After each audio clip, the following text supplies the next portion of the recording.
Hey everybody, welcome to a video on my 5th channel. So I'm going to be reading the first book of the Left Behind series, Left Behind. Now, I wanted to make videos talking about the Left Behind series for a while now. I wanted to make videos, another Storytime channel, reading from the Left Behind series, and maybe even reading Left Behind fan fictions. It's my favorite franchise to this day. My favorite fandom of all time, the Left Behind series and the Left Behind the Kids series.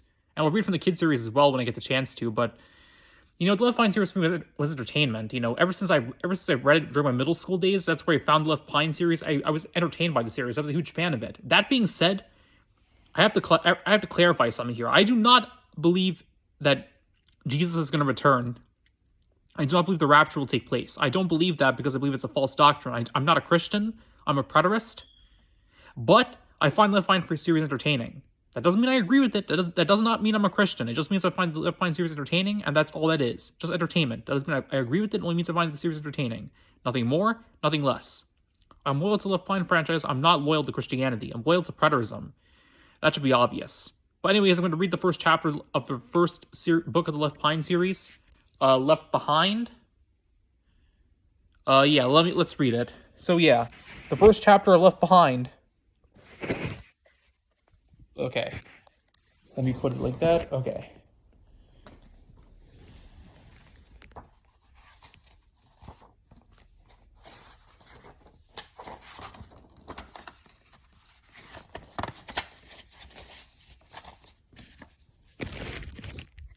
Rayford Steele's mind, this is chapter 1, okay. Rayford Steele's mind was on a woman he had never touched.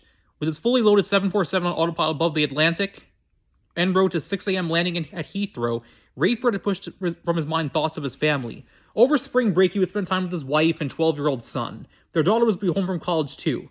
But for now, with his first officer dozing, Rayford imagined Harry Durham smile and look forward to their next meeting. Hattie was Rayford's senior flight attendant. He hadn't seen her in more than an hour. Rayford used to look forward to getting home to his wife. Irene was attractive and vivacious enough, even at 40. But he involved himself repelled by her obsession with religion. It was all she could talk about. God was okay with Rayford Steele.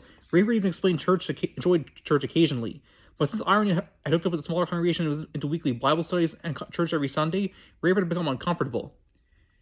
Hers was not a church where people gave you the benefit of the doubt and assumed the best about you and let you be. People there would actually ask him to his face what God was doing with his life. Blessing my socks off had become the smiling response that seemed to satisfy them, but he found more and more excuses to be busy on Sundays. Rayford told himself that it was his wife's devotion to a divine suitor that caused his mind to wander. But the real reason for it was his own libido. Besides, Hattie Durham was drop-dead gorgeous. No one could argue that. What he enjoyed most was that she was a toucher. Nothing inappropriate, nothing showy. She simply touched his arm as she brushed past to rest her hand gently on his shoulder when she stood behind the seat in the cockpit. It wasn't her touch alone that made Rayford enjoy her company. He could tell from her expressions, her demeanor, her eye contact that she would at least admire and respect him. Whether she was interested in anything more, he could only guess, and so he did. They had spent time together, chatting for hours over drinks or dinner.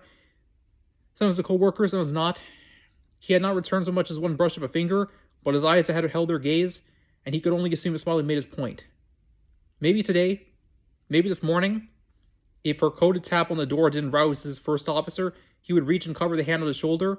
In a friendly way, he had hoped he should recognize the step, a first from his side, toward a relationship. And at first, it would be. He was no prude, but Rayford had never been unfaithful to Irene. He had plenty of opportunities. He had long felt guilty by the private necking session he enjoyed at the company Christmas party more than 12 years before. Irene had stayed home uncomfortably past her 9-month carrying their surprise tag-along son, Ray Jr.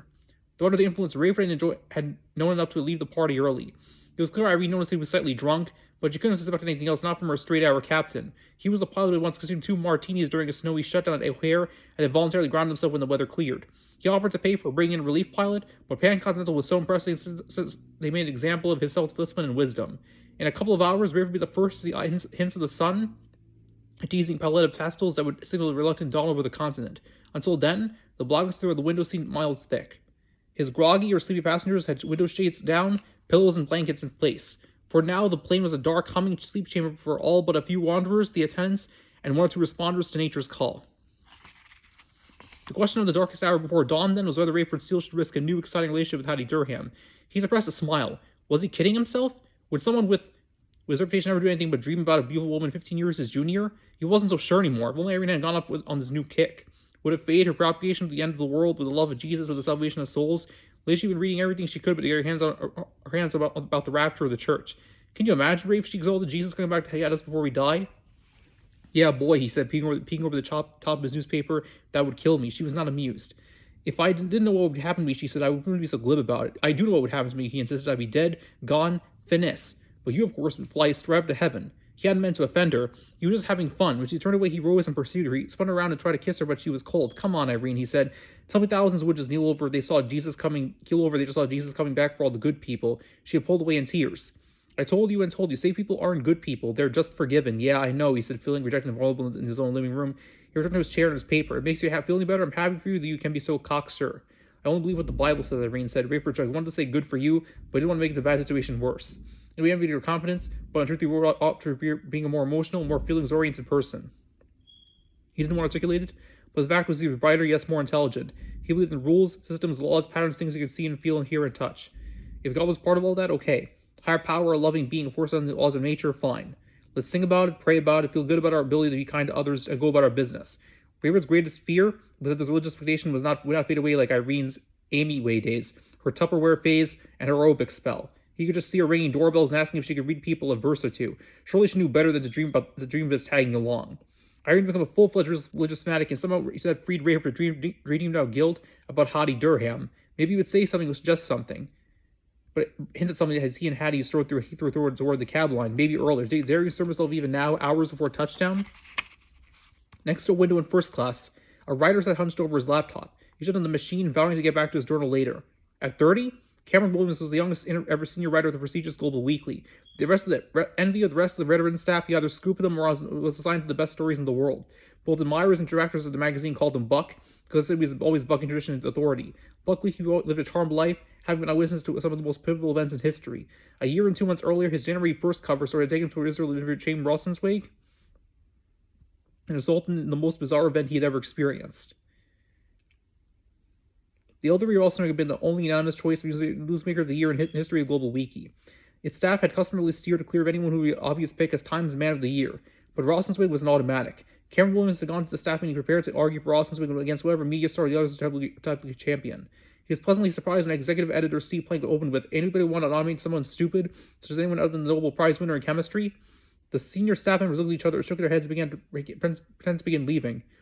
"Put the chairs in the wagon, the meeting is over," Buck said. "Steve, not angling for it, but I know the guy and he trusts me." "Not so fast, cowboy," a rival said, then appealed to Plank.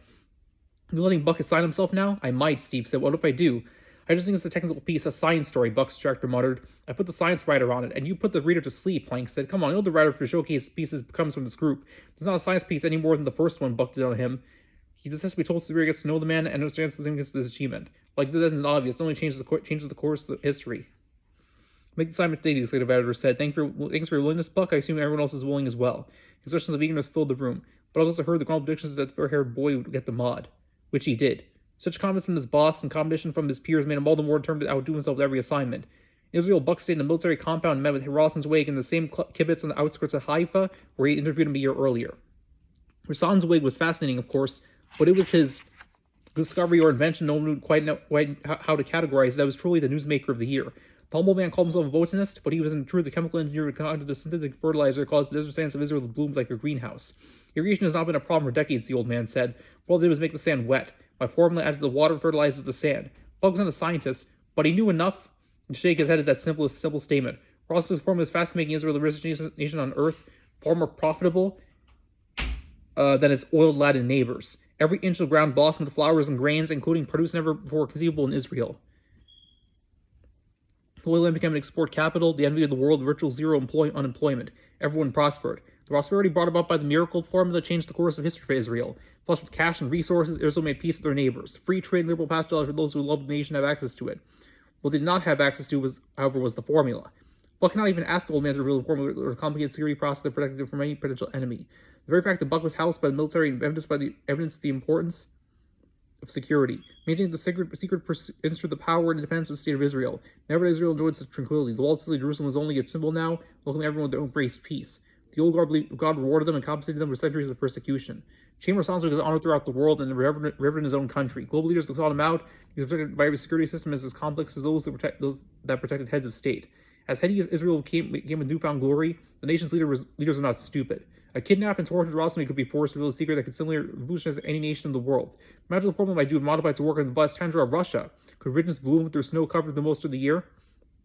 Was this the key to resurrecting the massive nation following the shattering union of Soviet socialist republics? Russia became a great brooding giant with devastating economy and rigorous technology.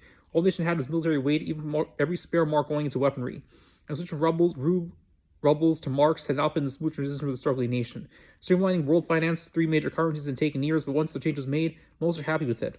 All of Europe and Russia dealt exclusively in marks. Asia, Africa, and the Middle East traded in yen.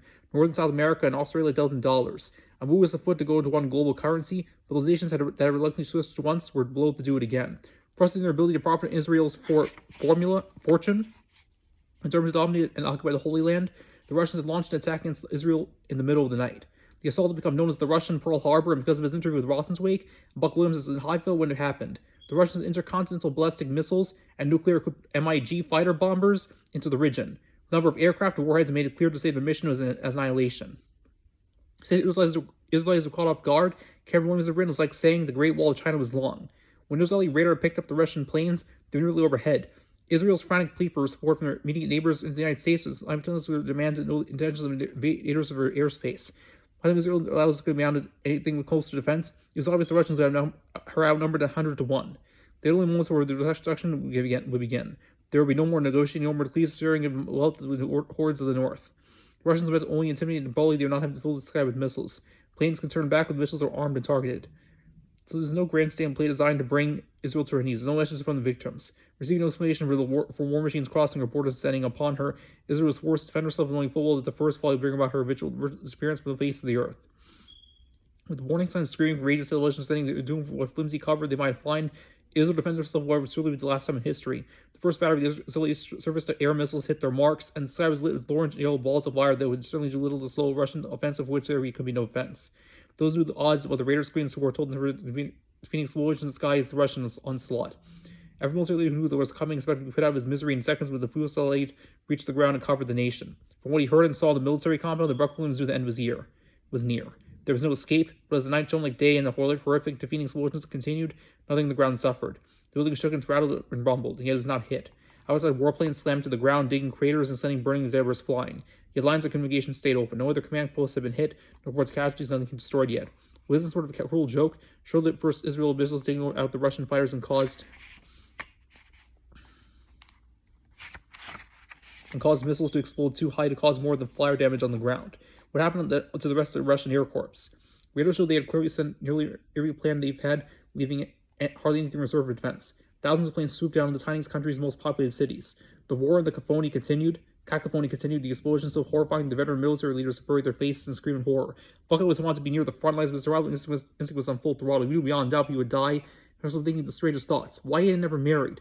With the remnants of his body for his father and brother to identify? Was there a god? Would death be the end? He grasped the console, surprised at the urge to sob. This is not all what he expected the war to look like. He found himself peeking at the action from a safe spot, recording in his mind the drama. Several minutes into the Holocaust, Bucket was no more than dead inside in. He felt no bravado, only uniqueness. He was the first person in this post who would see and knew what would kill him. He made his way to a door on rubbery legs. No one seemed to notice or care to warn him. It was as if they had been sentenced to death. He forced open the door against the furnace blast and had to shield his eyes from the whiteness of the blaze. The sky was afire. He saw planes all over the din, the roar of the fire itself, and the occasional exploding missiles sent new showers of flame into the air. He stood in stark terror and amazement as the great machines of war plummeted to the earth all over the city, crashing and burning. They fell between the buildings and deserted streets and fields. Anything atomic and explosive hovered high in the atmosphere. Buck stood there in the heat, his face blistering, his body pouring sweat. What in the world is happening? They came chunks of ice and hailstones big as golf balls, forcing Buck to cover his head with his jacket. The earth shook and resounded, throwing him into the ground. Face down with the freezing shards, he felt the rain wash over him. So the only sound was in the fire in the sky, and began to fade as it drifted lower. After 10 minutes of thunderous roaring, the fire dissipated, and scattered balls of flame flickered on the ground. The firelight disappeared as quickly as it comes. Silence settled over the land. As clouds of smoke wafted away on a gentle breeze, the night sky reappeared on its blue blackness, and stars shone peacefully as nothing had gone awry. Buck turned back to the building, his mother leather jacket in his fist. The door was still hot, and inside multiple leaders wept in shudders. The radio was still alive with reports from Israeli pilots. They had not been able to get orbital in time to do anything, but much as the entire Russian air offensive seemed to destroy itself. Miraculously, not one casualty was reported in all of Israel. Otherwise, Buck might have believed some mysterious malfunction had caused missile and plane to destroy each other, The witnesses reported that it had been a firestorm, along with rain and hail and an earthquake that consumed the entire offensive effort. Had it been divinely appointed meteor shower? Perhaps. Would account for hundreds of thousands of chunks of burning, twisted, molten steel smashing to the ground in Haifa, Jerusalem, Tel Aviv, Jericho, even Bethlehem, leaving ancient walls, but not so much as scratching one living creature? Daily revealed that carnage and exposed Russian secret alliance with Middle Eastern nations, primarily Ethiopia and Libya. Among the ruins, Israel has found combustible materials that would serve as the fuel and preserve their natural resources for more than 6 years. Special task forces competed with the buzzards and vultures for the flesh of the enemy dead, trying to bury them for their bones, or put clean a disease threatening the nation. Okay, so this is part 1 of chapter 1 of Left Behind, and I'll update you guys with part 2 of chapter 1 when I get the chance to. Take care, everybody.